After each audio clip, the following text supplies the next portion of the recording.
¿Qué tal? ¿Cómo están? Bienvenidos a Club de Prensa Miami. Soy Alessandra Martín y les voy a estar acompañando en esta próxima hora. Trump decidirá en las próximas 2 semanas si Estados Unidos se involucra al fin o permanece al margen del conflicto entre Irán e Israel. El presidente tomará en los próximos días la decisión de si el país debe involucrarse directamente o no en el conflicto. Así lo dijo este jueves la secretaria de prensa de la Casa Blanca, Caroline Leavitt. Ahora, con respecto a la situación en curso en Irán, yo sé que ha habido muchas especulaciones entre todos ustedes en los medios con lo que respecta a la decisión del presidente y si vamos a estar o no directamente involucrados. En luz de esa noticia, yo tengo un mensaje directo del presidente y cito: basado en el hecho de que hay una posibilidad sustancial de negociaciones que pueden o no estar en futuro con Irán, yo voy a tomar mi decisión sobre ir o no dentro de las próximas 2 semanas. Y tenemos ya conectados a nuestros periodistas, a Orián Brito desde Miami. Muy buenas tardes, Orián, ¿cómo estás? Hola, Alessandra, un placer, un gusto estar contigo.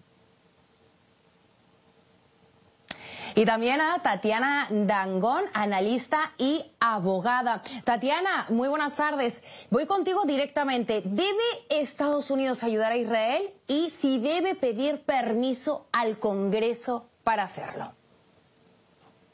Bueno, lo primero es que hay que decir que en este momento la política de Trump es una política de ambigüedad estratégica. Esto supone que todavía están abiertas las posibilidades de llegar a un acuerdo diplomático y no necesariamente se tiene que tomar una decisión de incidir o participar directamente en el conflicto con Irán. Todo esto supone primero 2 cosas. Desde la perspectiva del apoyo de Estados Unidos, desde la ciudadanía, hay un escaso, casi nulo apoyo de la ciudadanía hacia que Trump o el gobierno de Estados Unidos decida participar directamente en este conflicto. Solo el 16% del público estadounidense estaría de acuerdo con esta participación y entre los votantes de Trump solo el 19% estaría de acuerdo con una participación directa de Estados Unidos. Así que desde esa perspectiva no le convendría ni a Trump ni a Estados Unidos participar.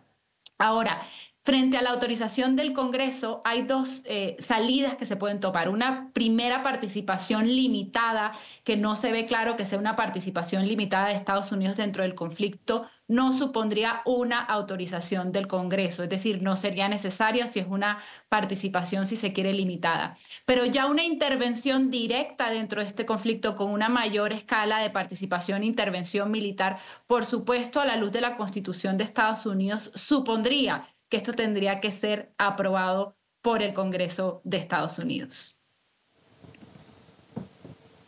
Sin embargo, el primer ministro de Israel, Benjamín Netanyahu, dijo que Estados Unidos está ayudando mucho ya actualmente en el conflicto con Irán.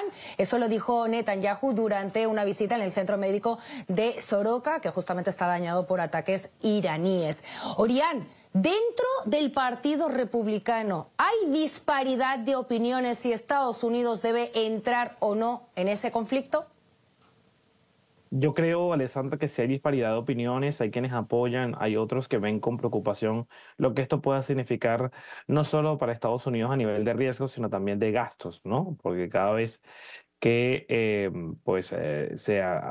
inicia un proceso de guerra, pues implica para Estados Unidos un costo muy alto. Sin embargo, yo creo que la respuesta es clara. Estados Unidos ya está ayudando. Vemos el papel de las tropas estadounidenses, este movimiento que se ha hecho hacia el Medio Oriente y también lo que hemos visto para apoyar a Israel en este proceso para desmantelar estos misiles que van en dirección hacia Tel Aviv y hacia otras zonas de Israel. Así que indirectamente yo creo que hasta ahora podemos decir que Estados Unidos está muy involucrado en este conflicto, que ha sumado una vocería. El presidente Trump ha subido el tono en los últimos días. Tan solo ayer decía que estaba ya harto del líder del Ayatollah Khomeini, y yo creo que esto abre la puerta a lo que podría ocurrir en los próximos días. Se habla de 2 semanas, pero yo creo que el curso de los acontecimientos en las próximas 48 horas nos podrían dar cuenta de cuál va a ser la respuesta de Estados Unidos, especialmente después de la promesa que hace hoy Benjamin Netanyahu de vengar el ataque con misil, que sufrió un hospital en Israel. Y claro, teniendo en cuenta eso, y justamente este viernes leía que los ministros de Exteriores, tanto del Reino Unido, de Francia y de Alemania, tendrán una reunión, estamos hablando en 48 horas justamente, con el iraní, con su homólogo iraní en Ginebra. ¿Qué pudiera salir de esas conversaciones, Tatiana? ¿Y cuál es la postura que tiene Europa, que está mucho más cerca de Irán, en cuanto a este conflicto se refiere? Bueno, la postura de Europa es absolutamente diplomática, es buscar una salida diplomática a este conflicto y, por supuesto, buscar que se restablezca el compromiso de Irán para que no siga en esta carrera de, si se quiere, armamento nuclear. Y esa postura se mantiene también porque Europa, a pesar de su cercanía con esta región, con Medio Oriente, la realidad es que Europa no tiene las mismas, si se quiere, fuerza militar que podría tener Estados Unidos y tampoco se querría involucrar directamente dentro de un conflicto de estas dimensiones. Las consecuencias para Estados Unidos, si bien son diferentes y serían importantes por la escalada que tendría esta intervención para Europa, serían devastadoras. Entonces, desde la perspectiva europea, posiblemente la salida sea una salida diplomática y llegar a un acuerdo, que este es el tema esencial, un acuerdo para que Irán renuncie a esa carrera de fortalecimiento de su energía nuclear o de sus armas nucleares. Para Estados Unidos, en cualquiera de los casos, y creo que es importante agregar esto, una intervención militar de esta índole supondría poner en riesgo sus bases militares, las bases militares estadounidenses en países como Irak, Siria, Qatar, que serían sin duda objeto de ataques por parte de Irán o represalias por parte de Irán, poner en entredicho también su infraestructura crítica en estos escenarios. Y por supuesto hay un tema que es esencial para Europa, para Estados Unidos y en general para la sociedad internacional, y es que se ponen en riesgo las vías marítimas estratégicas como el estrecho de Hormuz, que es fundamental para el petróleo y para la energía del mundo. Aquí vamos a ver que en este estrecho nada más circulan alrededor de 20 millones de barriles de petróleo, un hecho que sería también muy riesgoso y muy, sin duda, preocupante para el mundo. Que de hecho ya hay un impacto mínimo económico en este lado del charco, en Estados Unidos, justamente en el precio de la gasolina. Esa reunión, como digo, será este viernes entre los ministros de Exterior de esos países europeos y el homólogo iraní. Orián, pero ¿cuál es el objetivo de Israel con esta ofensiva? ¿Es acabar con las armas nucleares de Irán o bien con el régimen que asola ese país?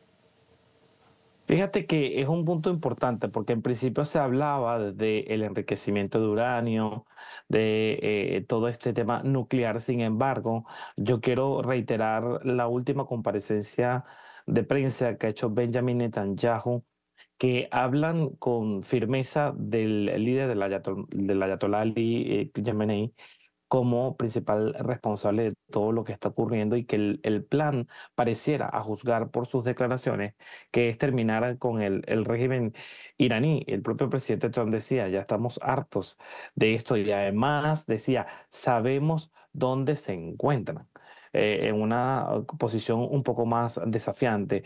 Yo creo que a medida que van avanzando las horas y que los ataques sean más incesantes, y no sabemos hasta el momento hasta qué punto podrían llegar, creo que de una prioridad que sea el tema nuclear podría pasar al fin del régimen de Irán. Hay que destacar que en este momento han advertido el propio régimen iraní, el Canal 14 de Israel, que sería un objetivo que en las próximas horas estarían bombardeando. Entonces hay que estar muy atentos, porque a medida que estos ataques con drones, con misiles se intensifiquen, pues podríamos ver una situación mucho más complicada. Por eso se agota y se busca por todas las vías una salida diplomática.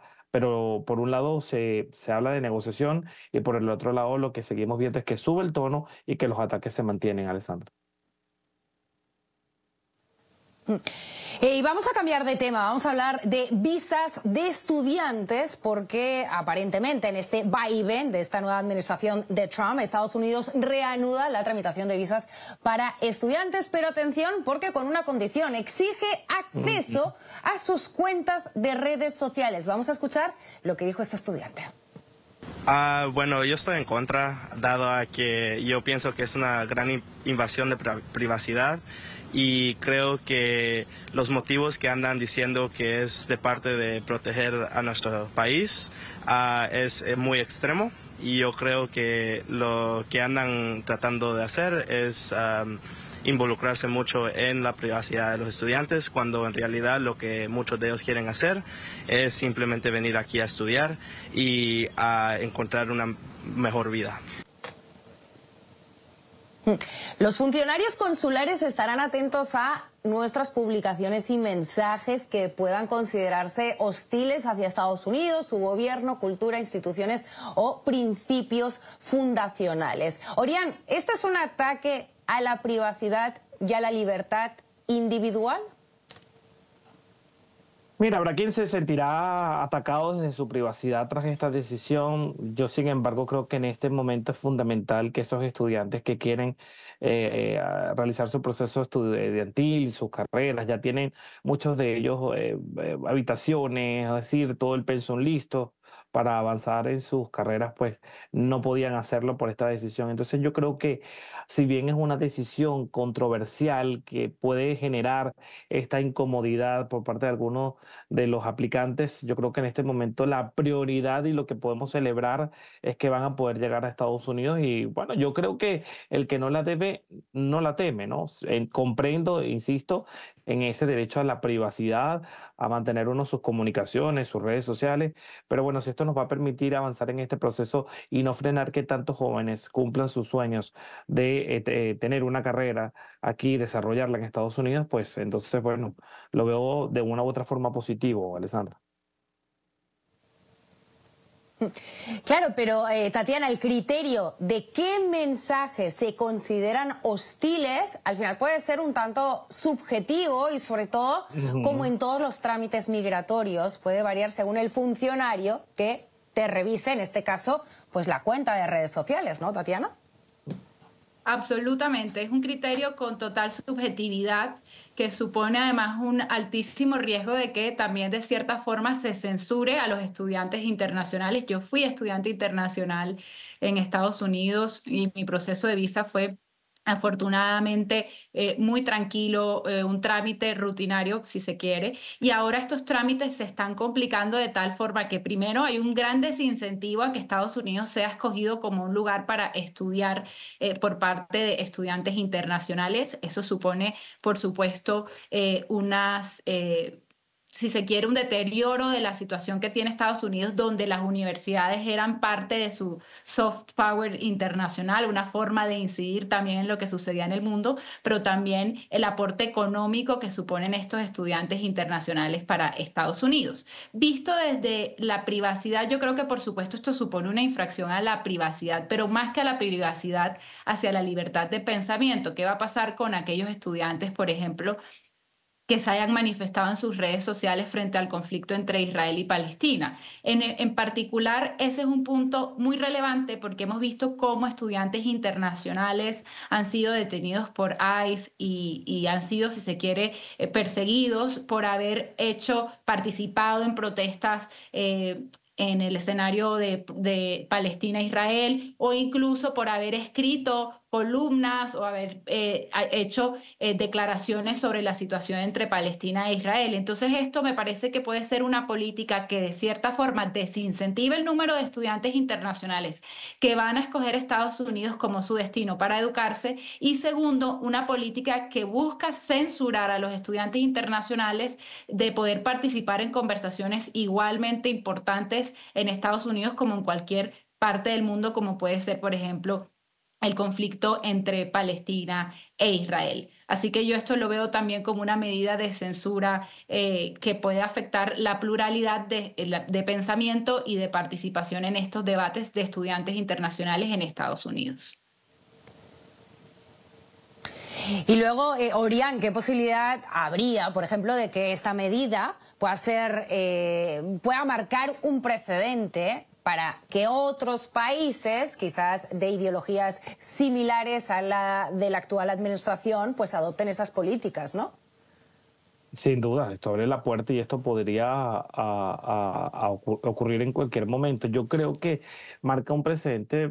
Entiendo la preocupación que puedan tener los estudiantes y coincido con mi compañera panelista que es verdad, el debate es necesario, especialmente en estudiantes internacionales, pero hay que destacar también un punto, siempre ha sido discrecionalidad admitir o no admitir a uno. En el momento que uno aplica a una visa como turista, uno está en manos de un funcionario que puede tomar una decisión a juzgar de repente por la ropa que lleva una persona, por un puesto de trabajo.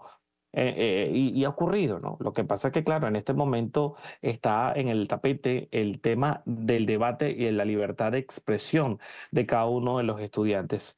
Yo creo que el derecho a protestar o a manifestar una postura no debe censurarse. Sin embargo, creo que una cosa es defender una postura, creer en una idea, y otra, pues, aprovechar eso para generar un desastre, porque lamentablemente en todas estas manifestaciones que vimos en universidades, algunas muy pacíficas, con contenido, con ideas muy firmes, pero muchas veces hay otro grupo que se aprovecha del movimiento y que, pues, perturba la tranquilidad y lamentablemente, pues, esto es lo que lleva a este tipo de situaciones o de decisiones radicales que afectan a los estudiantes. ¿Que se pueda repetir? Yo no lo dudo. Podría tomarse en otros lugares si ocurre algo similar. Sí. Sí, claro. Claro, en realidad, como en cualquier protesta, siempre hay esa minoría que pueda protagonizar ese tipo de capítulos. Y el Departamento de Estado lo ha dicho, ¿no? Una visa no es un derecho, es una invitación y yo tengo el derecho como país a aceptar tu entrada o no. Estas son mis reglas del juego de mi casa. Si quieres, vienes y si no, pues no. Vamos a hacer una breve pausa, pero enseguida regresamos con más de Club de Prensa Miami. No se vayan.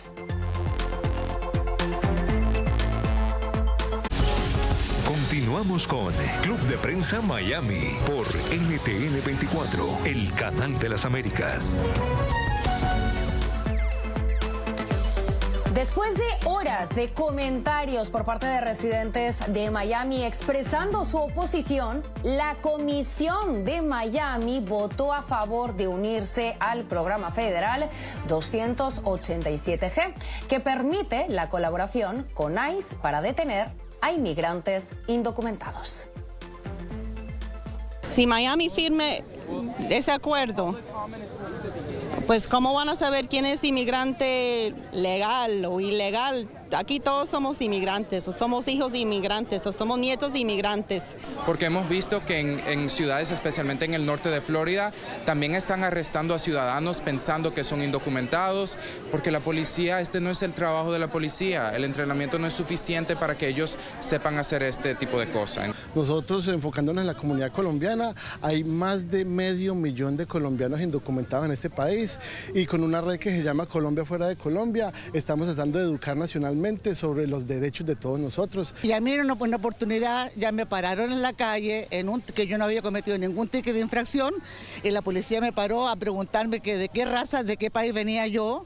Y entonces eso no está bien, que intervengan solamente por la raza o el color de las personas. Y en el próximo ciclo electoral la gente va a decidir y elegir personas que van a estar con la comunidad. Eso es nuestro mensaje. La presidenta de la comisión, Christine King, y el comisionado, Damián Pardo, votaron en contra del acuerdo, mientras que Joe Carolo, Miguel Ángel Cabela y Ralph Rosado votaron a favor. Orián, la mitad de los habitantes de Miami, y yo también me incluyo, hemos nacido en el exterior, en el extranjero. ¿Cómo afectará este acuerdo a nuestra ciudad? Yo creo que las voces como tú y como yo, pero más allá de nosotros dos que acabamos de escuchar en el programa, te muestra la preocupación comprensible de los migrantes. Y me encanta cuando esos migrantes, independientemente que logran establecerse en el país, una residencia, una ciudadanía, no olvidan de dónde vienen, ¿no? Que son hijos de inmigrantes, que son inmigrantes al final del día, y por eso hay rechazo a estas medidas, ¿no? Vimos a una comisión de la ciudad de Miami que, si bien votó a favor, fue una votación 3-2, o sea, fue una votación muy, muy ajustada. Yo creo que el tema migratorio sigue generando preocupación y controversia por este tipo de decisiones, pero también la pregunta que cabe hacerse aquí es, ¿qué pasaba si la Comisión de Miami no lo hacía? Porque ha existido desde el gobierno federal una política muy fuerte a que ciudad que no colabore pues va a ser severamente afectada con retiro de fondos, con una situación completamente adversa. Esto no significa que esta decisión creo que la hayan tomado por eso, no la estoy justificando para nada, pero creo que demuestra esa división de opiniones que se vive en la ciudad. Hay un gran número que tiene preocupación, pero no podemos negar que hay otro bueno, que se ha unido a esta ola digamos, de la opinión pública en pedir más protección o más restricción para el proceso migratorio, y especialmente contra los inmigrantes indocumentados, y creo que se evidencia en las calles, sobre todo de una ciudad como Miami, donde si bien convergen muchas culturas, pues los cubanoamericanos son muy fuertes, ¿no? Y estamos hablando que los que votaron a favor de esta decisión son comisionados cubanoamericanos. De hecho, uno de ellos tiene hasta Carolo, ¿no? De su mujer es Carollo. venezolana. Y justamente esa concentración de personas... esa concentración de personas, Orián, la veíamos antes de la votación. La verdad que a mí me sorprendió porque había bastante gente y toda esa gente aguantó bajo el sol a esperar a esa decisión que finalmente pues sí que fue más ajustado, pero pues ha votado a favor de suscribirse a ese acuerdo. Ahora bien, Orián, tú hablabas de esas amenazas, tanto del fiscal del Estado como del gobernador, sí, pero sí que es cierto que Francis Suárez tiene la autoridad de vetar el acuerdo como alcalde. ¿Crees que Francis Suárez podría hacer eso o no es una opción? No, yo no lo veo como opción. No, Alessandra. Yo no lo veo como opción. Francis Suárez fue precandidato, para quienes no tienen el background de quién es el alcalde de la ciudad de Miami. Fue precandidato republicano en un inicio para la presidencia. Por supuesto no obtuvo los apoyos suficientes. Abandonó la carrera, pero respaldó todo lo que fue la campaña del presidente Donald Trump, y está muy ligado al partido. O sea, no creo, si bien existe voces disidentes, yo me atrevo a decir en un 85%, me sorprendería si la veta, creo que lo va a respaldar. Como lo han hecho otras alcaldías, no es la única, la de Doral también es otra que ha tomado esa decisión, varios también cuerpos policiales de la Florida. O sea, esto es una ola que ha sido indetenible, no lo podemos negar. Efectivamente, Doral, Homestead, Hialeah, Coral Gables, la mayoría... Todas. De hecho, Florida es el estado del país con más acuerdos con ICE. Tatiana, te quería preguntar... algo que se está repitiendo prácticamente cada día, y es que Trump prometió expulsar del país a quienes fueran inmigrantes indocumentados. Sin embargo, gracias a sus políticas está generando a más indocumentados, ¿no? Es decir, después de la eliminación del TPS, del paro humanitario, del CBP-1, estas personas prácticamente se han quedado en el limbo, o mejor dicho, de forma indocumentada. Estamos viendo escenas repetidas veces, no solo aquí en Florida, sino en otros estados, de personas que tienen un procedimiento migratorio abierto. Véase, por ejemplo, una solicitud de asilo, van a la Corte de Inmigración con su folder, con su carpeta, todos sus documentos, porque es una visita rutinaria, y son arrestados dentro de la Corte, a veces por personas que no van uniformadas, enmascaradas, que no presentan una orden judicial, y directamente se los llevan a un centro de detención de inmigración. Yo te quería preguntar a ti, Tatiana, como abogada, esa forma de actuar dentro de un edificio federal como son las Cortes Migratorias, ¿eso es correcto? Bueno, yo pensaría que es altamente irregular la forma en la que se están dando estas situaciones y sobre todo es irregular porque la forma en la que no se están identificando y no se pueden identificar a estos agentes, lo que supone es un altísimo riesgo para la ciudadanía y para las personas que están dentro de estos procedimientos y una altísima ambigüedad que solo favorece la clandestinidad. ¿Y por qué hablo de la clandestinidad? Porque en la medida en que se sigan implementando estas medidas donde personas que estaban yendo cada determinado tiempo a las cortes para adelantar sus procesos y están viendo que se están presentando todos estos arrestos, pues lo que va a suponer es que no van a seguir asistiendo a estas citas y a estas, si se quiere, procedimientos que ya tenían programados. Eso va a suponer, por supuesto, que haya mayor clandestinidad y, por supuesto, que la migración irregular sea cada vez más alta. En la medida en que no existan alternativas para legalizar la migración de ciertas personas o de ciertos grupos que ya están en Estados Unidos, todo ello va a aumentar la migración irregular y, por supuesto, eso genera otros riesgos adicionales.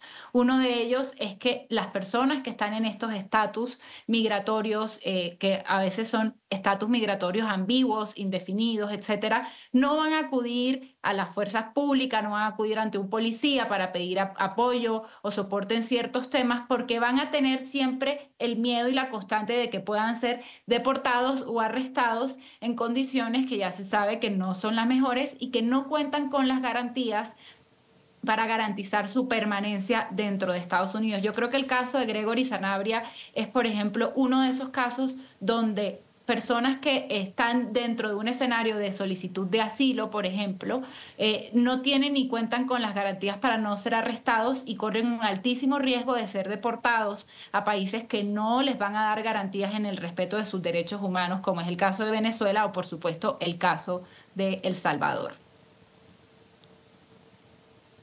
De hecho, pudimos hablar ayer con su abogado y nos comentaba que, según él, cree que Gregory Sanabria, este expreso político torturado en una prisión de Venezuela, fue detenido en una corte de inmigración bajo la ley de enemigos extranjeros. Vamos a comentar esto, pero primero vamos a hacer una pequeña pausa publicitaria y enseguida regresamos con más aquí en Club de Prensa Miami. Continuamos con Club de Prensa Miami por NTN 24, el canal de las Américas. Un día me dice, papi, que Dios me guarde, ojalá y me den mi asilo aquí, pero a mí no me gustaría volver a caer a una cárcel porque yo prefiero mejor morirme. Ya iba saliendo y de repente lo llamó un funcionario y le dice, ¿me acompañas? Y apenas se fue él a acompañarlo, vio que tenían un viaje de detenidos presos ya con esposas y todo, y de una vez lo metieron a él para allá para él. Él no ha hecho ningún delito, pues. Él estando lo que ha estado aquí en Estados Unidos, él lo que hace es trabajar como un negro, como hacemos todos nosotros los latinos. Trabajar y trabajar y trabajar para medio sobrevivir, para al menos mandarle algo a la familia, para Venezuela.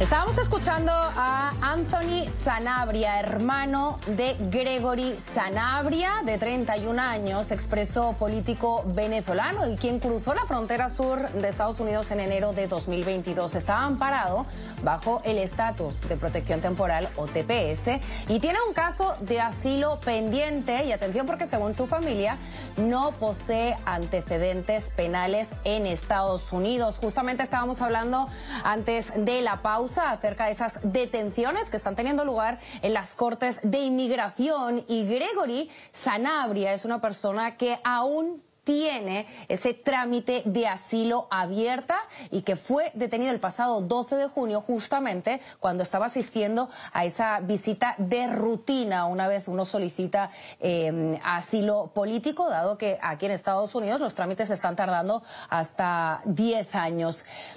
Tatiana, su abogado lo que nos comentaba es que esa detención fue bajo la ley de enemigos extranjeros, es decir, de manera arbitraria y sin orden judicial. Sin embargo, y me remito a lo que has dicho al principio, que me ha encantado la frase de que esta administración es la administración de las ambigüedades, de los vaivenes. ¿El Tribunal Supremo no había dicho a la administración Trump que no puede aplicar esa ley? En efecto, se ha dicho que no se puede aplicar esa ley de esta manera en la que se está aplicando, pero vamos a ver que este no es el primer caso en el que se aplica de manera equivocada la ley de enemigos extranjeros. Primero, esto es un caso que se debe analizar a la luz de lo que se conoce internacionalmente como el protocolo de los refugiados, y que en Estados Unidos además está incorporado dentro de la ley de refugiados de 1980. Aquí se hace una aplicación equivocada de la ley de enemigos extranjeros, que se extralimita y que por supuesto hace una pésima interpretación de la aplicación de esta ley, porque el supuesto en el que estamos acá, en el caso de Gregory Sanabria, es un supuesto de analizar si él cumpliría los requisitos o no para recibir asilo en calidad de refugiado. ¿Y por qué es importante hablar de los refugiados en este supuesto? Porque en el caso de Sanabria, o de Gregory Sanabria, es importante decir que él está en un estatus de refugiado y de asilo por las persecuciones y porque ha sido víctima de persecución del régimen de Maduro, no solamente que fue encarcelado 3 veces, sino que además fue torturado, y estamos ante un supuesto absoluto de revictimización de una persona que acude a un Estado para buscar unas garantías que se le deben brindar no solo en Estados Unidos, sino en cualquier estado diferente al que haya ido, diferente a Venezuela. Así que aquí no solamente hay un problema de interpretación y de aplicación irregular de la ley de enemigos extranjeros, sino una no aplicación de lo que sería su estatuto como refugiado. Claro, justamente Kelvin Zambrano, yo le pregunté, el abogado internacionalista de Gregory, le pregunté cómo se encontraba de salud física y salud mental por lo que tú estás diciendo, ¿no? Porque uno cuando vive una experiencia tan traumática como debe ser estar privado de tu libertad de manera injustificada, recibir torturas, y de repente te encuentras, obviamente salvaguardando las distancias entre lo que es una prisión en Venezuela y un centro de detención de inmigrantes, que bueno, han habido bastantes denuncias de derechos humanos, pero te encuentras de vuelta privado de tu libertad de manera injustificada. Lo que decía el abogado es que Gregory antes de la detención presentaba un cuadro de fiebre y malestar, y que eso a día de hoy, es decir, estamos hablando de la semana pasada, 12 de junio, eso a día de hoy está igual. Y decía, justamente por la revictimización de Gregory, su estado de salud está en riesgo. Y no solo la salud física, ¿no?, sino también la salud mental, Orián. Por eso esta situación ha llevado al exilio venezolano a unirse en una protesta y a pedir apoyo, no solo de la comunidad. Escuchamos al congresista republicano Mario Díaz Valar emitir una declaración pidiendo que este caso pues sea revisado por el riesgo que implica para su vida el posible regreso a Venezuela de este expreso político que, como muy bien lo dice, fue torturado. Es una situación bastante compleja, pero yo sí creo que en este caso hay mucha presión y se cuenta con el apoyo de congresistas que de una u otra forma pueden tener acceso digamos, a otro tipo de información y a mediar para que este caso no termine en una situación mucho peor. Mira, yo creo que ya cuando uno sale de su país, emigrar es una cosa muy compleja, pero mucho peor cuando sales tras sufrir persecución política, tortura. Llegas a un país donde independientemente de que estés, no te sientes del todo seguro, porque cuando uno conversa con quienes han sufrido este tipo de persecución, sienten que está presente, ¿no?, que es algo que te persiguen, es difícil desprenderse, y que en este momento él esté pasando por esta situación y sienta sobre su espalda la amenaza de regresar a Venezuela, es una situación bastante terrible que ojalá pues esta presión de las organizaciones del exilio en esta conferencia de prensa que vimos ayer y la presión del congresista pues pueda unirse y lograr que él salga pronto de esta cárcel donde se encuentra, Alessandra. Sí, pero Orián, ¿qué papel juegan los 3 congresistas del sur de la Florida? Tú comentabas esa carta que envió Mario Díaz Valar. Sí. creo, el domingo, recordar al Departamento de Seguridad Nacional, a nombre de la Secretaria de Seguridad Nacional, a Cristina Oden, por favor, tienes que reconsiderar tu decisión. Yo justamente en el día de ayer volví a escribir a la oficina de Mario Díaz Balart para saber si el Departamento de Seguridad Nacional les había contestado en base a esa carta. Decidieron declinar pues a comentar absolutamente nada, asegurando que bueno, es un caso particular y por derechos de privacidad no podían contestarme. Pero Gregory Sanabria sigue preso desde el 12 de junio, entonces ni siquiera su abogado ha podido sacarlo, su abogado de inmigración ha podido sacarlo en libertad bajo fianza, que ya dirás tú si tiene que pagar fianza cuando lo han detenido supuestamente injustamente, ¿no? Es una situación bastante terrible. Yo creo que en este momento es fundamental que esos congresistas, no solo enviando comunicaciones al Departamento de Seguridad Nacional, yo creo que ellos conocen muy bien a quién es el secretario de Estado, Marco Rubio, trabajaron con él, lo conocen de primera mano. Yo creo que en este momento es importante que esas vías de comunicación se abran, porque al final, aparte de la injusticia que estamos viviendo, no solo en el mal uso o la mala interpretación de la ley de enemigos extranjeros, sino también con esta persecución contra migrantes, al final los mismos congresistas deben entender que esto se les puede ir en contra. Estamos a 1 año y medio de una elección de medio término.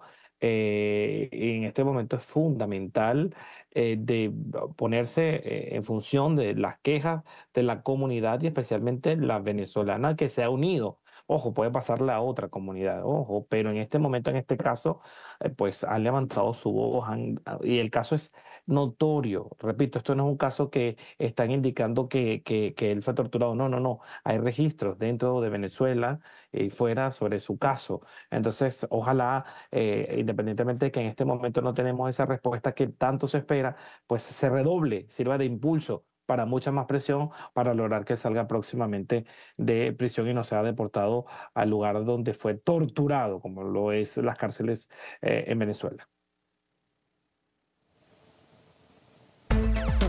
Y justamente Estados Unidos sí que permitió la entrada del hijo de un gobernador chavista para que jugara en el Mundial de Clubes. Estamos hablando que el pasado 17 de junio, Matías Lacaba, hijo de Rafael Lacaba, actual gobernador del estado de Carabobo en Venezuela y figura prominente del régimen de Nicolás Maduro, jugó en Orlando un partido como jugador del equipo surcoreano Ulsan HD. Él sí que pudo entrar a Estados Unidos con una visa que le permitió jugar ese partido, que por cierto lo perdió. Vamos a hacer una pequeña pausa publicitaria y enseguida regresamos con más de Club de Prensa Miami. Continuamos con Club de Prensa Miami por NTN 24, el canal de las Américas. Y hasta aquí hemos llegado en Club de Prensa Miami. Quiero agradecer a Orián Brito, periodista desde Miami. Orián, muchísimas gracias por tu participación en el día de hoy. Un gusto, Alessandra. Hasta pronto. Y también a Tatiana Dongán, columnista, abogada y analista política. Muchísimas gracias, Tatiana. Muchas gracias a ustedes por la invitación. Y yo también me despido, soy Alessandra Martín, ha sido un placer acompañarles en esta nueva edición de Club de Prensa Miami. Les dejo con mi compañero y amigo Hugo Vecino. Les invito a que sigan conectados a toda la programación de NTN 24. Que pasen una feliz tarde.